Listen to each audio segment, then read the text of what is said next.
Hello? We're reading and Surah 6, we 1 are. through 31. We are. And it's about cattle, I That guess. feels so wrong. You've done something horrendous. That's what it feels like. It feels like I have, in fact, done something horrendous. Mm-hmm. Yeah. Either way, new surah today. Yeah, new Surah, but same books. We have the Quran Project and the Study Quran and the Penguin Classics Qurans on my end. Got a thematic commentary on the Quran. We got Qurans from Abdullah Yusuf Ali, from Maulana Muhammad Ali, and the Quran and the Bible from Gabriel Said Reynolds. Incredible. Yeah. You know, let me tell you a little bit about Surah 6, which we're about to get into. It's a Meccan surah. Yeah, apparently the first one. Yes. Yeah, and it's called Al-Anam, and I'm probably mispronouncing that, but whatever. And that translates to the cattle.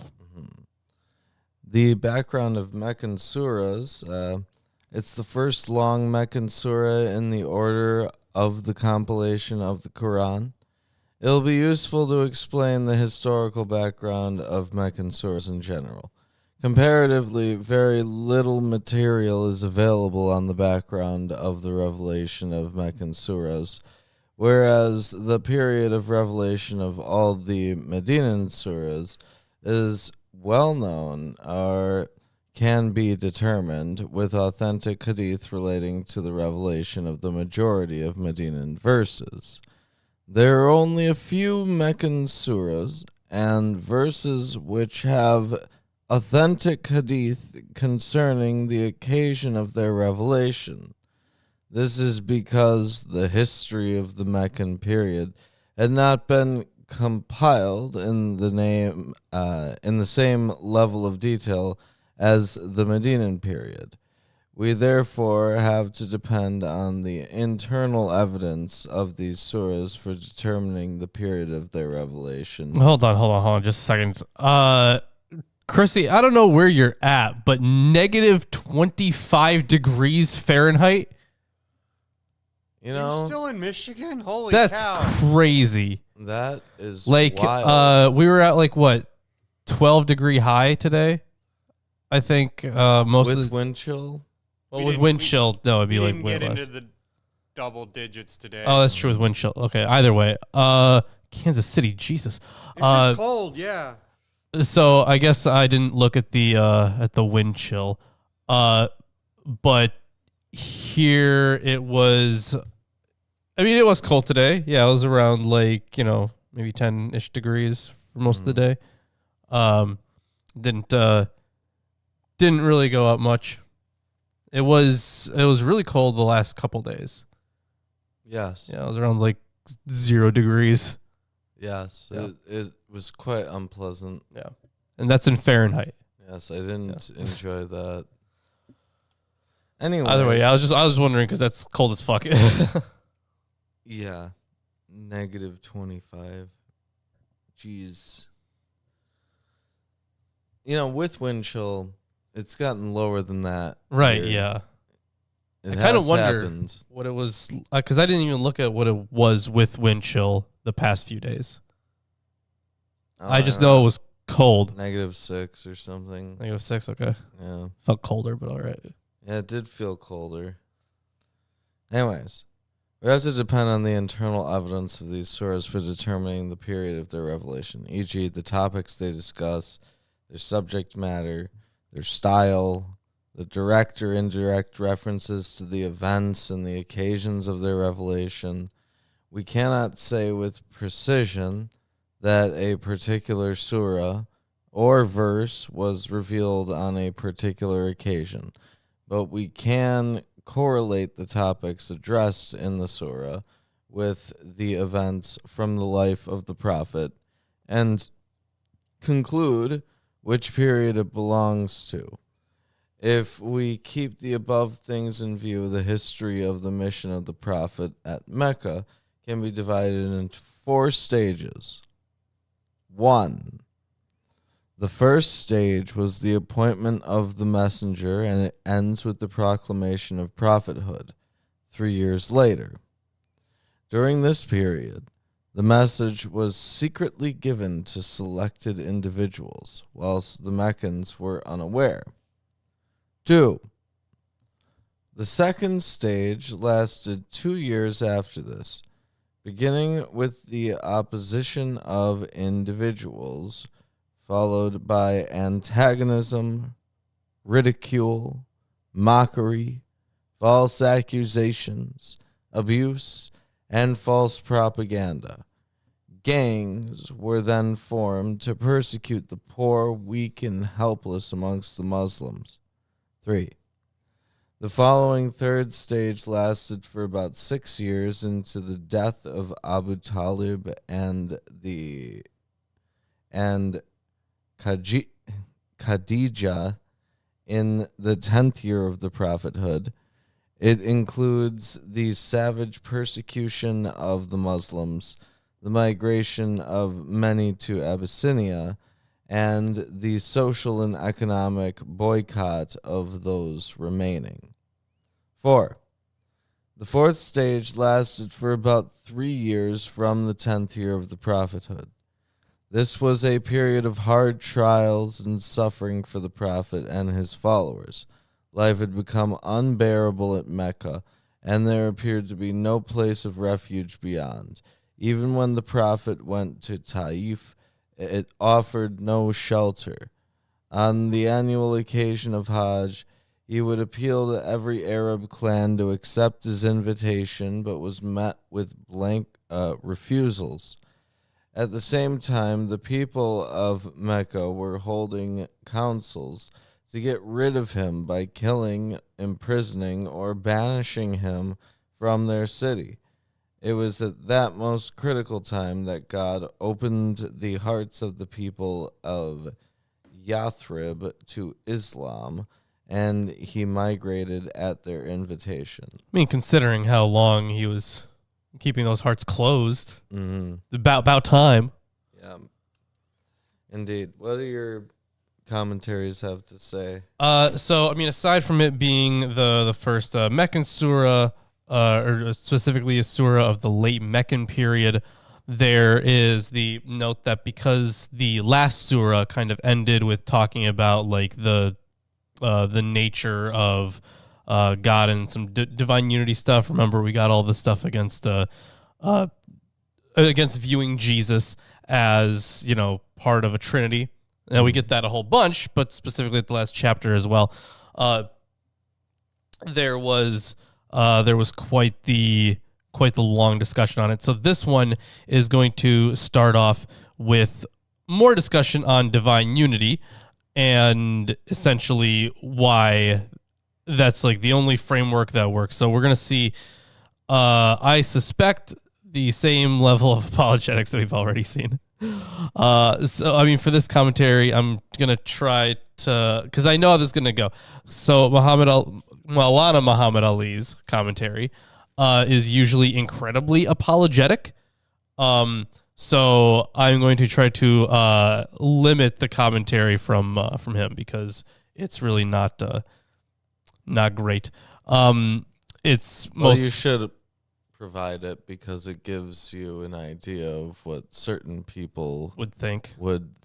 Yeah, and I suppose in addition to that, we've encountered in real life a lot of Christian apologetics. Yeah, but we haven't necessarily encountered that much in the way of Islamic apologetics. It's kind of very niche. It's not that it's niche. Area. Here's the thing. There is, you know how in the early days of YouTube, everyone, it was specifically Christians and atheists. Mm-hmm. They were at each other's throats. You remember those days? There was a real culture war. There was. You put it that way.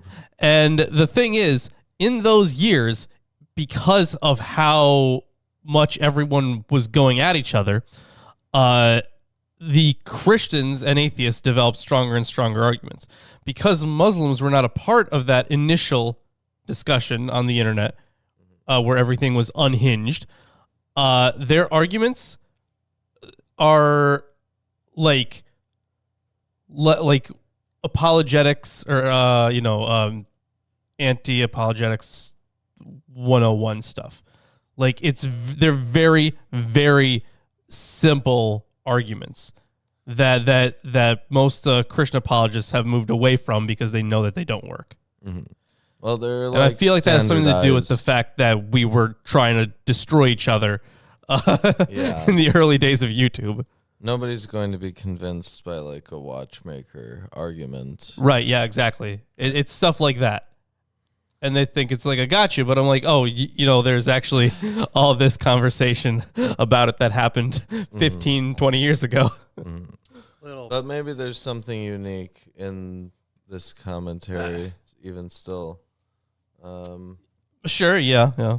So, what this other commentary that I have, the Study Quran, it basically says that it is about a number of different subjects, but it addresses idolatry in general. Oh, sure, yeah. Definitely been applied to that. But it would be more than just like, considering the stuff we just read about Jesus in the context that the ordering would suggest. It's that we're talking about anything that's even hinting at a polytheism. Yeah. What we're going to be reading today is basically about the afterlife. Right. Yeah, that's right. One of the biggest things that we're going to be reading about today and then also next week is that how much we are going to hell, essentially. About like who's saved, who isn't, why we don't believe, stuff like that.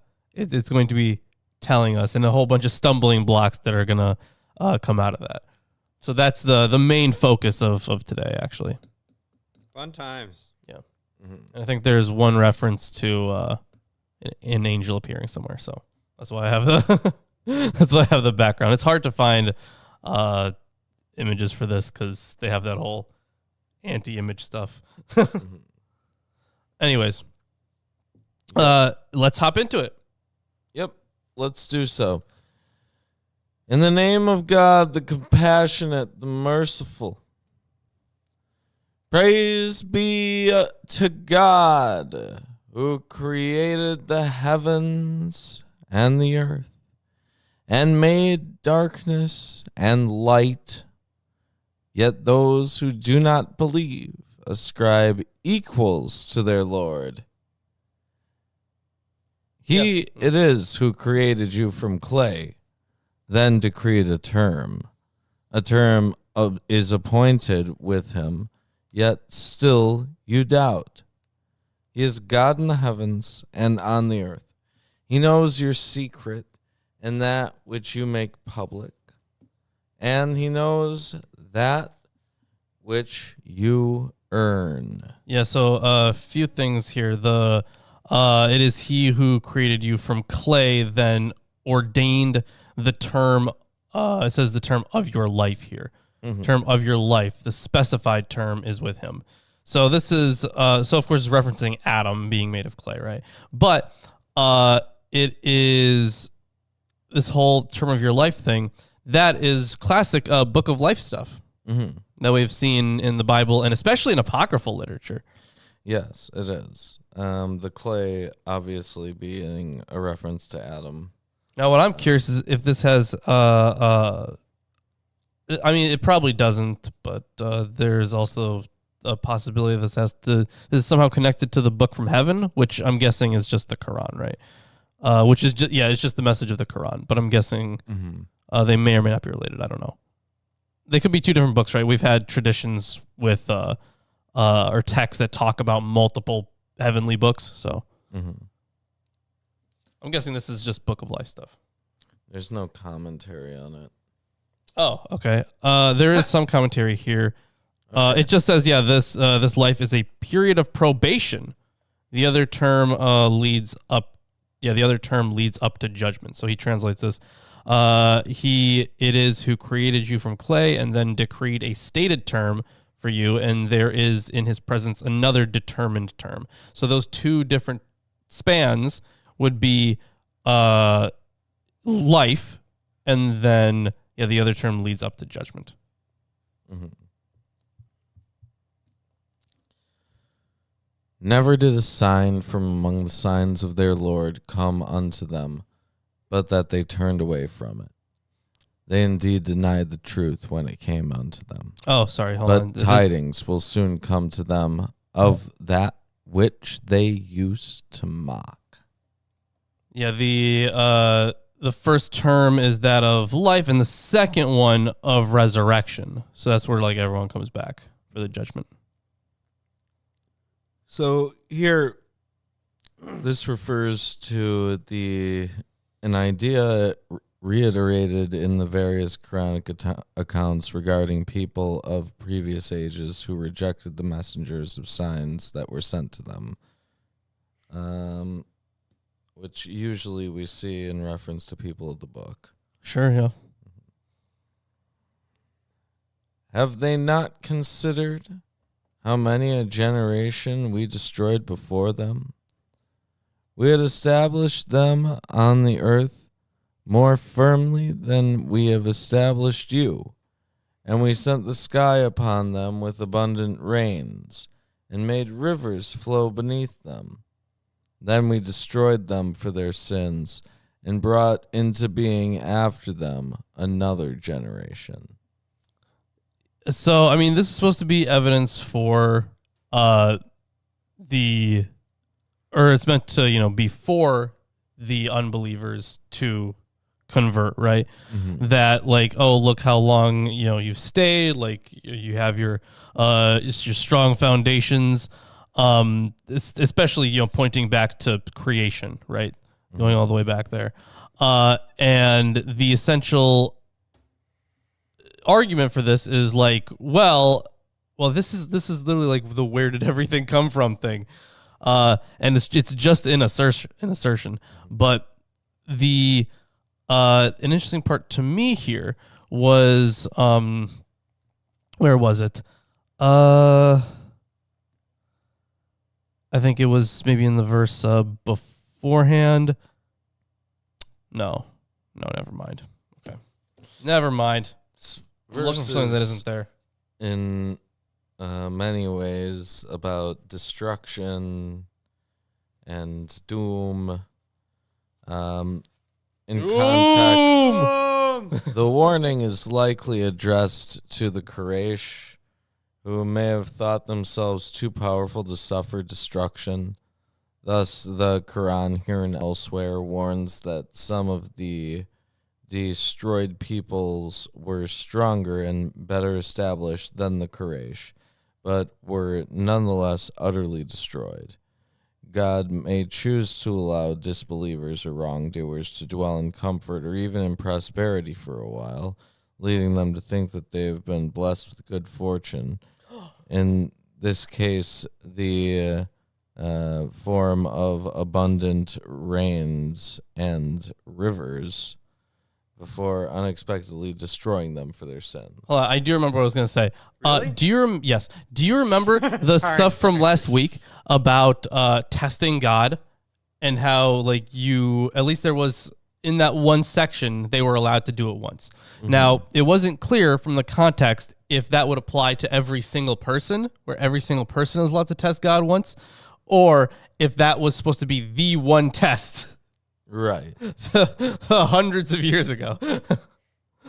So it wasn't clear from the context. But that was it. Test's over long ago, man. Right, must be. But there is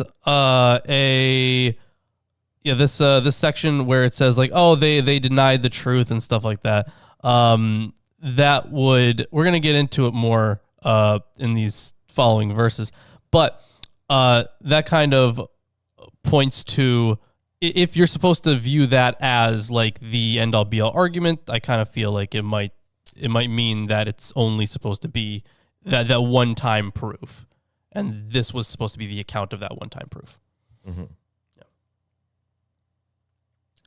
All right. let's continue on then. No. Had we sent down unto thee a book inscribed on parchment, such that they could touch it with their hands, those who do not believe would have said, this is naught but manifest sorcery. Compare 4:153. The people of the book ask thee to bring down to them a book from heaven. So far removed are people from spiritual realities that they want to see them in a physical form. But we already have like references to the book from heaven, and that being basically equivalent to the message. Right. In that, actually, hold on. Yeah, it was in 153. But the thing is, it was equated with the one in with the message of 4:131. So like this isn't like a bad thing that it's in book form. Right. But they're saying if we would have sent down a physical, then they would have found a way to deny that too. Okay. They would have been like, ooh, this is just parlor trick magic. Mm-hmm. So yeah, so it's not that they wanted a book, it's that the book wouldn't even satisfy them. And it's like, hold on a second, because it's also presupposes. Yeah. Is this a common parlor trick at the time? Right, making books appear? Making books magically appear out of thin air. Consider how many, especially in the milieu of Muhammad at the time, consider how many apocryphal works were floating around. How many stories, how many cult documents were flying around. Mm-hmm. Not just from the monotheists and branches of monotheism, but even from the pagans. Well, we see references to multiple infancy gospels in the Quran already. Right, yeah. So, which is something that people don't like to acknowledge. But no, you know what I've weirdly learned? It's not that they don't like to acknowledge it, is that they don't understand the significance of it. No, they don't. So like there's like a difference between like reading like the canonical stuff and like, maybe taking some of that as part of the holy book. But when you're taking stuff that was so that is almost certainly not from like original authors, if you're taking that stuff, that's a problem. But the thing is, people generally don't even know what that is. What they generally have never heard of the infancy gospels.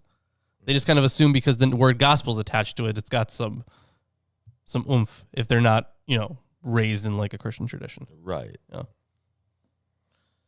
Anyways. And they would say, why has not an angel been sent down unto him? Had we sent down an angel, then the matter would be decreed, and they would be granted no respite. Had we made him an angel, we would have sent him as a man, thus obscuring for them that which they themselves obscure. Messengers have surely been mocked before thee. Then those who scoffed at them were beset by that which they used to mock. Yeah. I mean, there's even biblical basis for, people not trusting that someone's an angel. Mm-hmm. Remember the shepherd of that one they accepted it that he was an angel, but he's also kind of a dick.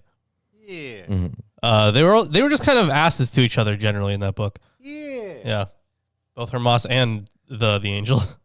Mm-hmm. Yeah. Remember when he kept calling him an idiot? That was really funny. Yes. No, you it, idiot. It was good. No. The Shepherd of Hermas Dumbass. is an excellent book.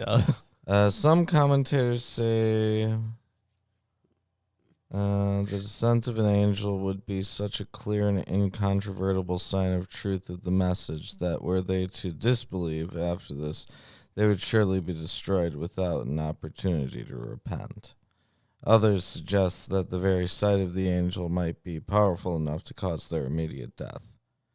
For this reason, verse 9 indicates, even were God to send an angel as a messenger, he would send him down in the outward form of a human being, lest the sight of the angel overwhelm and destroy people. Hold on. Thank you. So Tarb asks if we've ever heard of the Tartarian loons. Is that a reference to Game of Thrones? I've never watched that show. Is that where the Tartarians are from? Or am I thinking of something else? Who knows? Targaryens. Oh, Targaryens. Okay. Yeah. Okay. Then but I don't know. From Tartarus. From Tartarus. Okay. That would be something. Sure. Mm-hmm. Hell dwellers. Tartarians. If there's a group of people that consider themselves, Tartaria. It's a pseudo archaeological conspiracy. That sounds fun. We could look into it. That sounds really fun, actually. We were looking into Atlantis at one point. No. Who's we? Both of us. Ruben pulled up a few things and asked me on my thoughts. That's what happened. He was like, but look at these references from, who was it, Plato or something? Plato is the earliest reference that we have. Yeah. See. Yeah, you were the one that was Plato doing references some older thing, which is probably fictional. Originated as pseudoscientific Russian nationalism. That sounds like something Russia would do, yeah. Atlantis, but landlocked. Okay, sure. Okay, gotcha. So this is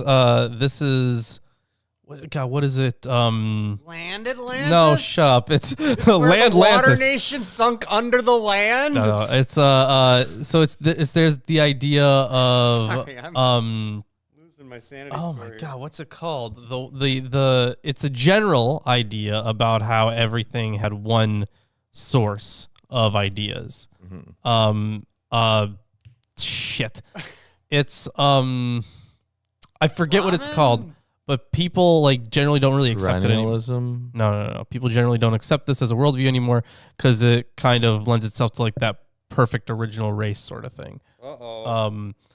And it's those are at least its origins. People usually don't take it that way anymore, but those are the origins, and I forget what that's called. Is it an origin story? Well, whatever. Sorry, I'll I'm really remember it. fucking I'll with you remember it. All right. It's my bad. I'll get Okay.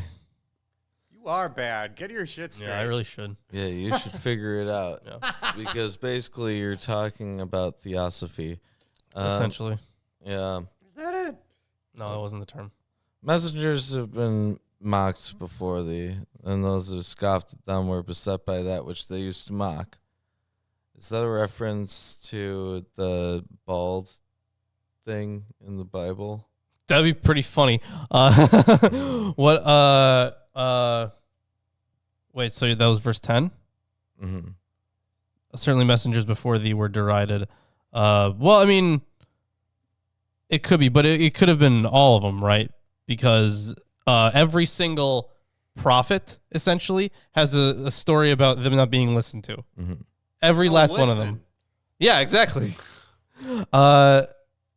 In fact, a lot of their complaints are, why aren't you people listening? Mm-hmm. It's a good question, though. I don't know why they aren't listening.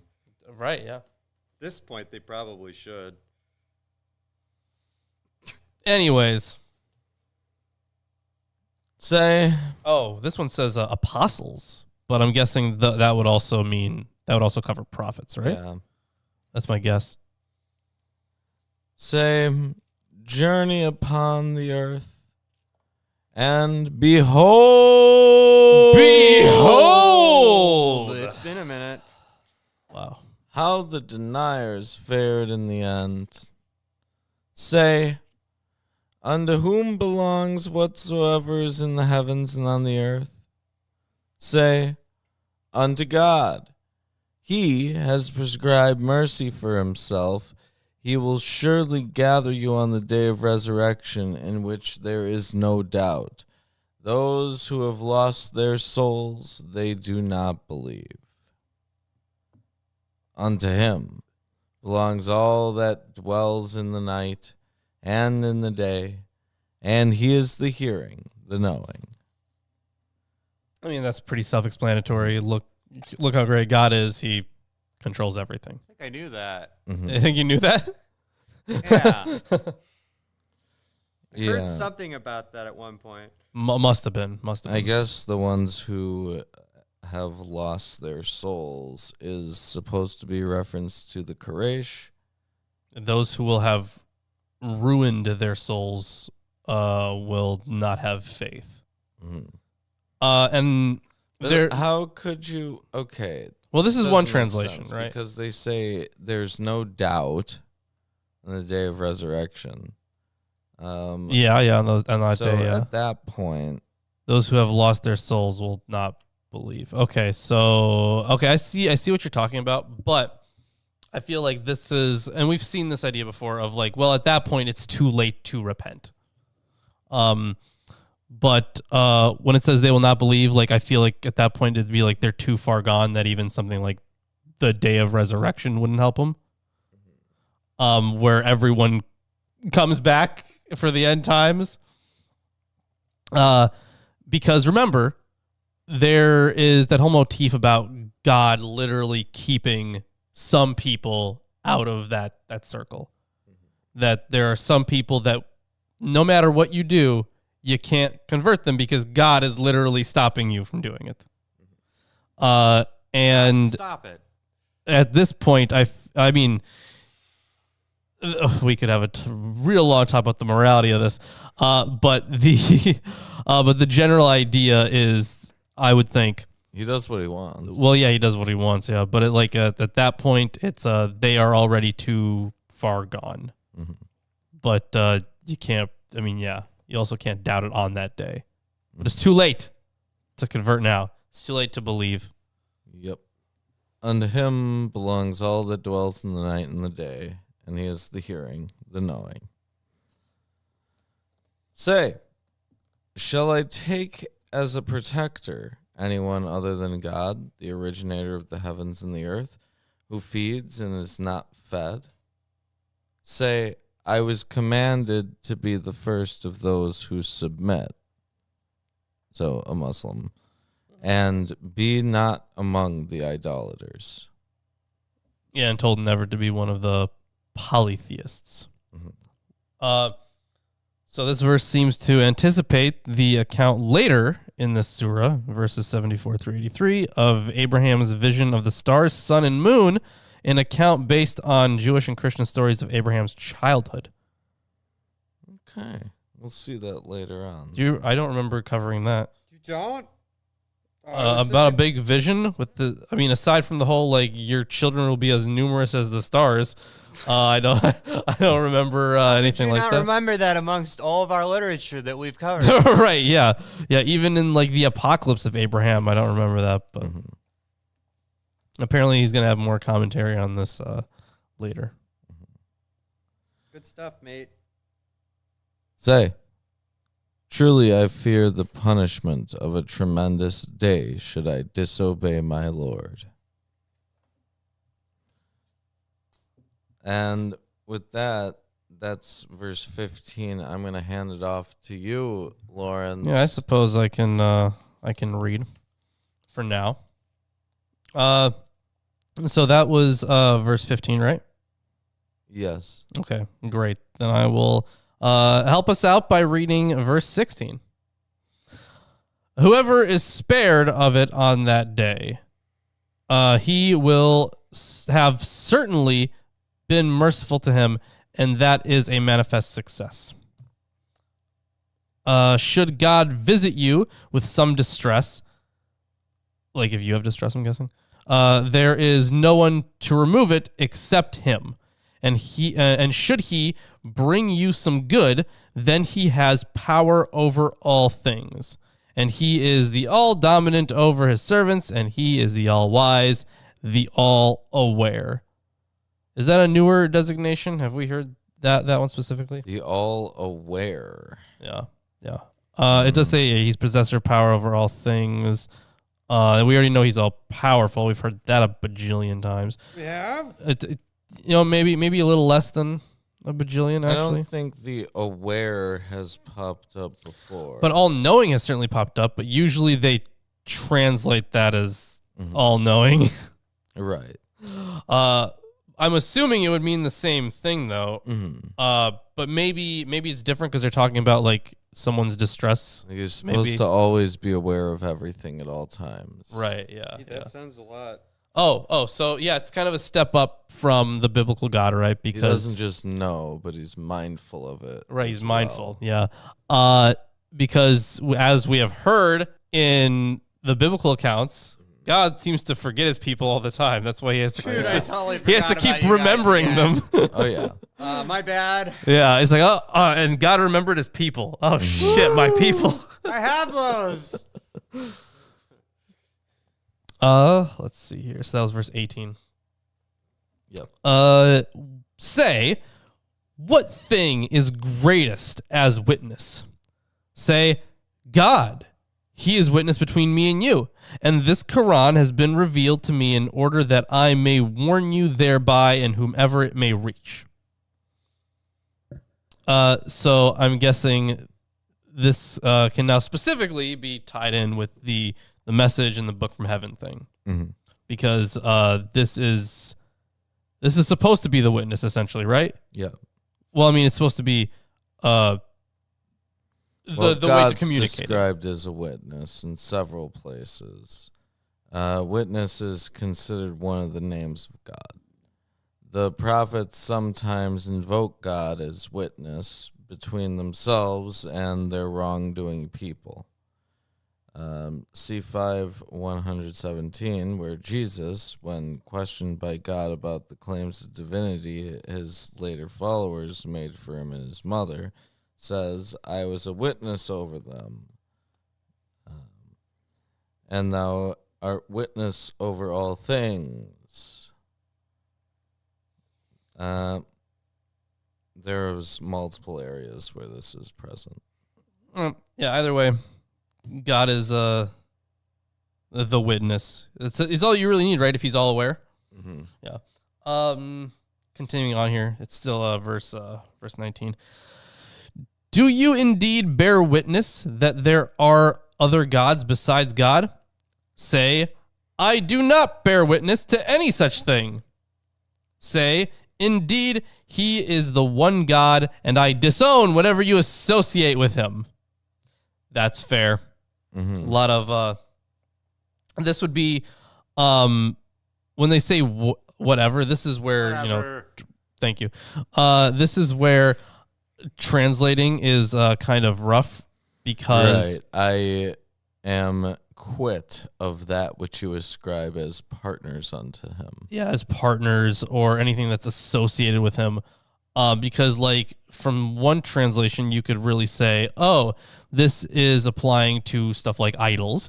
But in another one, you could say like partners, like other deities. Mm-hmm. So this is, I think just by excluding everything, this would be a way to not just, get rid of the partners, but also any imagery as well. And it does say here, say he is only one God, and surely I am innocent of that which you set up with him. So that also kind of makes it sound like idols. Mm-hmm. And then there's no commentary in this one on it. I wish we had a little bit more on that word specifically, but unfortunately, there isn't more here. That's all right. All right, so that was verse 19. So let's go on to verse 20. Those whom we have given the book recognize him just as they recognize their own sons. Those who have ruined their souls will not have faith. So it's the second time this chapter we've had that. So it says here, Tafsir al-Jalain explains, quote, those to whom we have given the scripture recognize him, that is Muhammad, by the descriptions of him in their scripture, as they recognize their sons. Most translators, Yusuf Ali, who we have here, among others, however, understand the pronoun which Qadi renders as him as a reference to Muhammad's book, it. And indeed, this is the meaning suggested by a parallel expression in 2:146. One should not, however, think of the book as the Quran, which could not yet have been a complete book when this verse was proclaimed, but rather as Muhammad's revelations, generally his heavenly book. So the revelations are the heavenly book. Right. Which I guess would be the same as not the same as, but they would come from the witness that is God. is the theology there. So I think that considering the context of this, that it's right after that God is a witness thing would make a lot of sense. Mhm. But he does say here that other translators disagree on this, right? Those whom we have given the book recognize him, is how Saeed Reynolds puts it. Then this one says, we have, yet those to whom we have given the book know this as they know their own sons.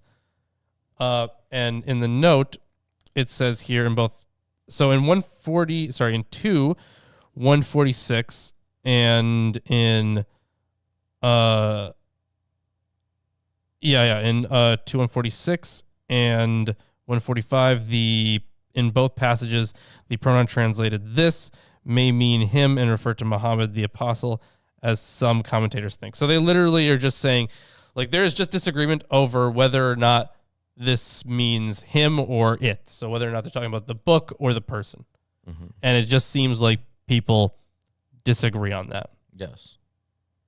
But it does kind of make sense to be the person, because if they say they will recognize it like they recognize their own sons, Mm-hmm. comparing it to a person might be, or comparing it to people. Well, yes, because it's specifically comparing it to people. Right, yeah. So I feel like that lends more credence towards the Muhammad thing. Either way. Think again. And anyways, continuing. They're arguing. Yep. So verse 21. This is a new section here. This is the stuff against polytheists and unbelievers. Mm-hmm. Who is a greater wrongdoer than him who fabricates lies against God or denies his signs? Indeed, the wrongdoers will not be felicitous. So we, I don't know if we fabricate lies, No. Nice. but we certainly, we do deny his signs. I don't see any signs. I also don't see any signs. But the thing is, if the signs we're supposed to be seeing are stuff like, look at the trees, which is really what I feel like it is from this book. Mm-hmm. What an awful, awful sign. Right. It's not a clear sign at all. And then the signs that are more clear would only be convincing to Christians and Jews, because it's references to, like, Yeah. the Bible. Well, we know that the Quran is false because it claims at several points to have shown us clear proofs and signs. And There have been no clear proofs or signs. there have been no clear proofs or signs. Yeah. And they also, a few issues, more than a few, but yeah, no proofs and signs. On the day when we gather them all together, we shall say to those who ascribe partners to God, where are your partners that you used to claim? Then their only excuse will be to say, by God, our Lord, we are not polytheists. So at that point, yeah, they would just believe, right? But remember the stuff we heard from before about how some will not be, like, they won't even believe on that day. Yeah. So unless it's like a tongue-in-cheek kind of thing. So several Quranic passages depict those who ascribe partners unto God being asked on the day of judgment about the false idols they worshipped. In some cases, they continue to call upon the false deities. They would just be lying here. Yeah. That's the implication. In others, they admit their error. Here, their response is to deny that they were idolaters at all, and so to lie against themselves, just as they had lied against God. Gotcha, yeah. But I guess if you still don't believe at that point, why would you lie? I don't know. I mean, yeah, I guess if you see, it would be pretty freaky to see, like, everyone you've ever known rise up from the graves, right? Because this is the day of resurrection that they're talking about. Mm-hmm. Would you believe if everyone rose up from the dead? I would sooner believe in Zombieland. That's far more likely. And why not? You know, the fact is, Why not? What? there's so many, like, everybody's going to raise up from the dead traditions that it wouldn't even be clear which one's true. Right. If- Yeah, accurate. Wouldn't even be clear. So it doesn't seem like there's much more on these verses here, but it would just be, people who are polytheists or idolaters. Yes. Great. Yeah. So verse 24.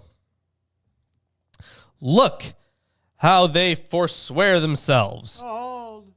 I feel like you could Yes, put it Yeah, a does that's have true. behold Okay, here. we'll go with Behold! Behold. There we go. Awesome. Thanks. How they forswear themselves, and what they used to fabricate has forsaken them. Yeah, so they're biting their own. Their idols have given them nothing. Right? Yeah. Hey, you know what? God, what was the phrase that was used in the Bible? They have ears but cannot hear, and eyes but cannot see, and like feet that cannot walk and stuff like that. Yeah. So, fitting. There are some of them who prick up their ears at you, but we have cast veils on their hearts lest they should understand it, and a deafness into their ears, and though they should see every sign, they will not believe it.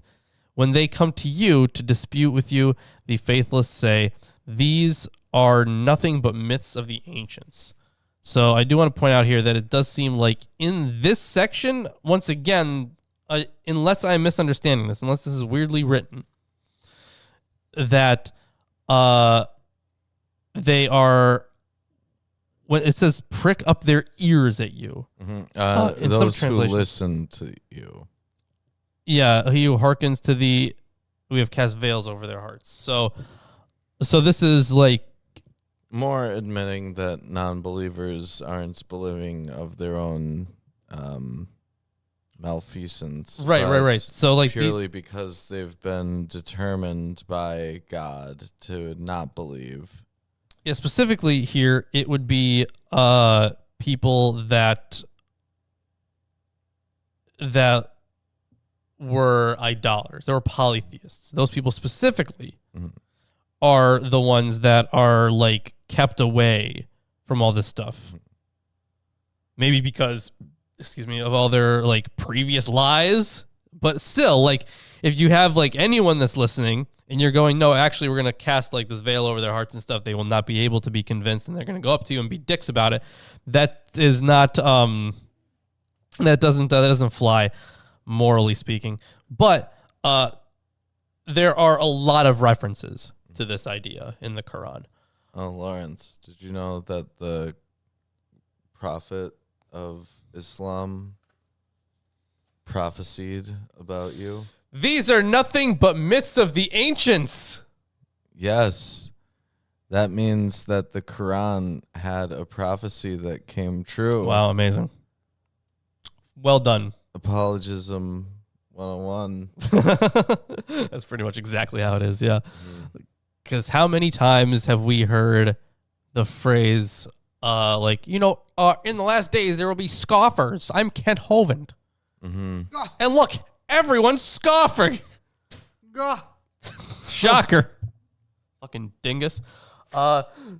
Verse 26.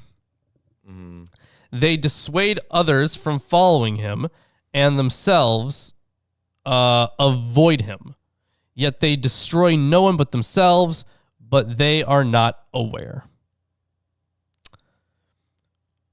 Were you to see when they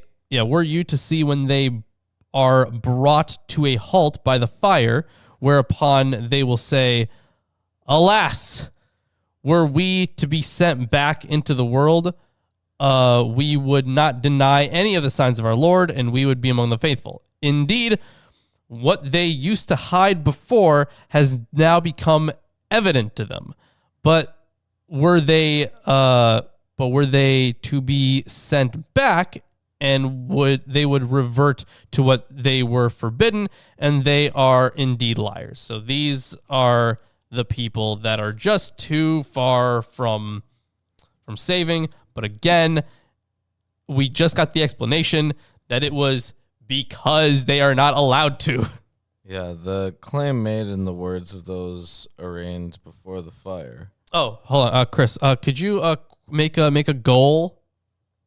Just for Ruben and us to, Ruben and I to high five. That's the whole thing. One super chat gets Ruben and me to high five. Otherwise, we're not gonna high five. And I think the people want to see a high five. So that's going in there. Yep, we can do it. Anyways, what was I saying? The claim made in the words of those who arraigned before the fire can be read in two ways. The first, as reflected in the translation here, indicates that if they were sent back, that they would not deny the signs and would be among the believers. With different voweling, however, it could yield the meaning, would that we were sent back, and that we did not deny the signs of our Lord, and that we were among the believers. Although both readings are possible, the first rendering seems more consistent with the statement in verse 28 that even if they were sent back, they would return to their former ways, and this would be understood as a response to their claim in verse 27. Some say that these two verses refer to the hypocrites who hid their disbelief in earthly life, but whose disbelief was made clear in the hereafter, or to the people of the book whose error in rejecting the prophecy of Muhammad would be made clear to them in the next life. This latter does not seem consistent with the context of this surah and passage, which is clearly aimed at the pagan idolaters of Mecca. Yeah, it's basically like they're talking out of both sides of their mouth. Mm-hmm.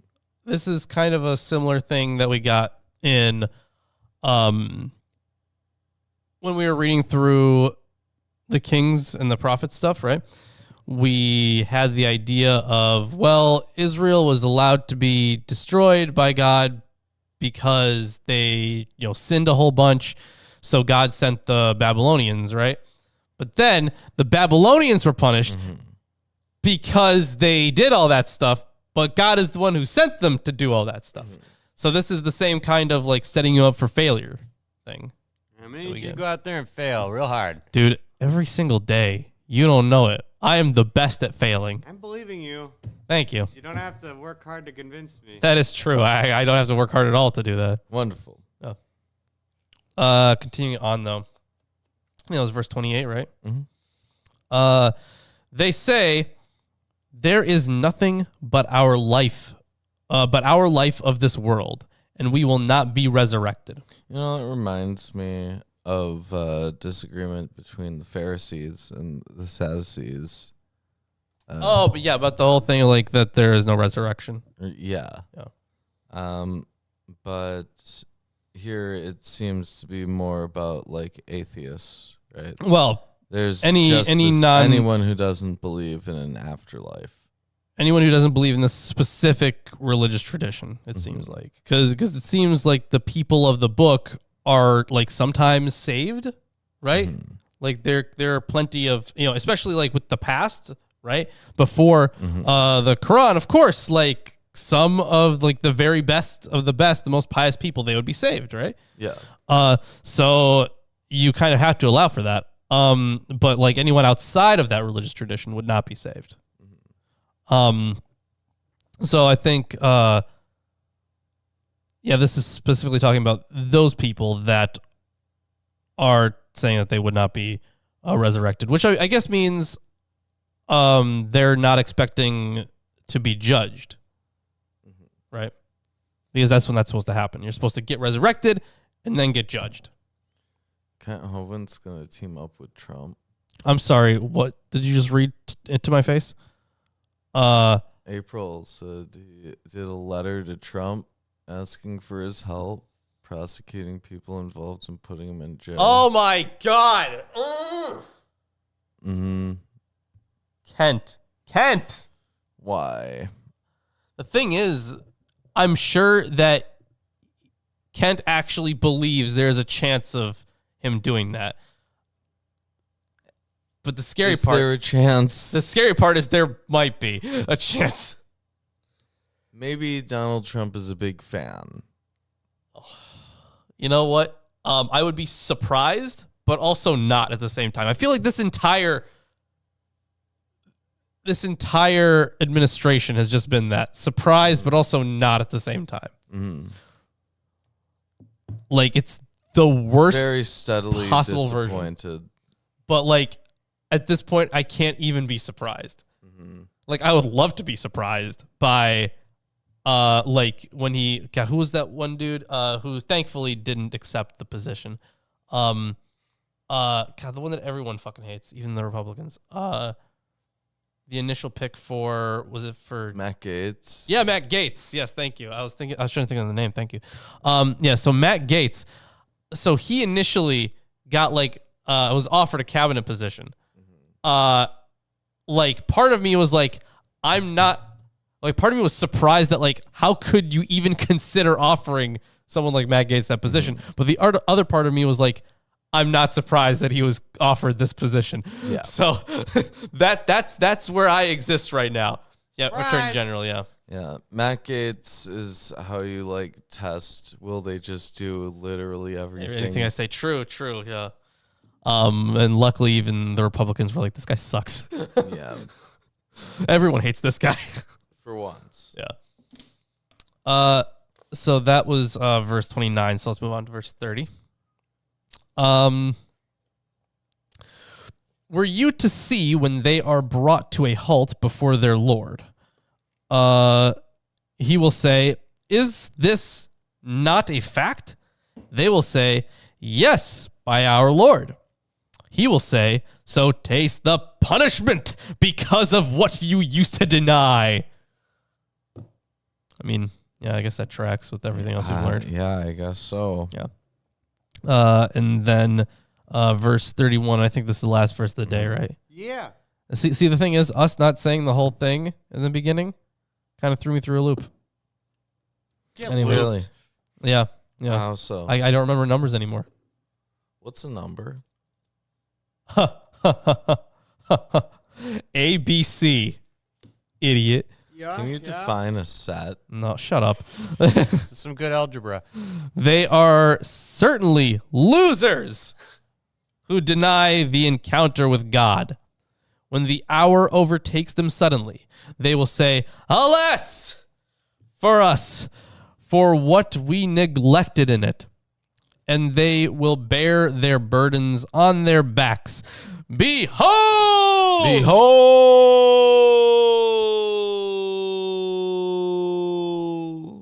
Behold. Thank you, New Landon. Evil is what they bear. I wish there was something like noteworthy that I could really say about these verses, but it's not that much. I mean, you can huff and puff about them, like I'm sure Malana. No, surprisingly for these, my guess is that there's already been so much said that's almost exactly like this, that the assumption is just like, well, all the readers now just know that they know the story. They know the deal. You know, that's really disappointing because there was a certain point in the Minor Prophets where we got to the point where it was like, we have seen all of this stuff before, basically. Yep.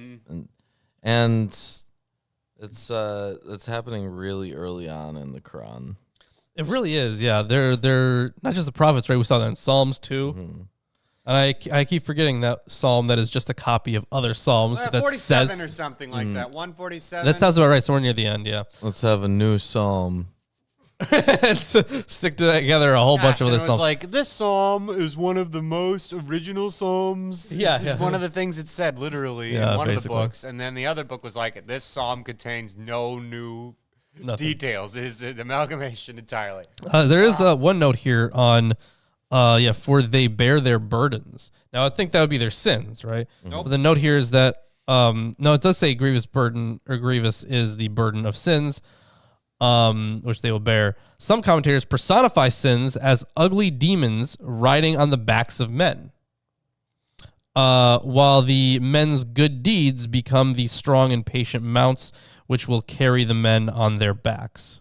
That explains everything. So if we ever see that in artwork, we'll know what that's about. Yeah. That's an interesting way to personify it. I guess so. I would like to see some of that. Because I'm sure, they just call us losers at the end of this episode, and then, I guess we'll pick it up next time. Yeah, they do always call us losers. They call a lot of people losers, honestly. Anyone, are they wrong? In their theology, no.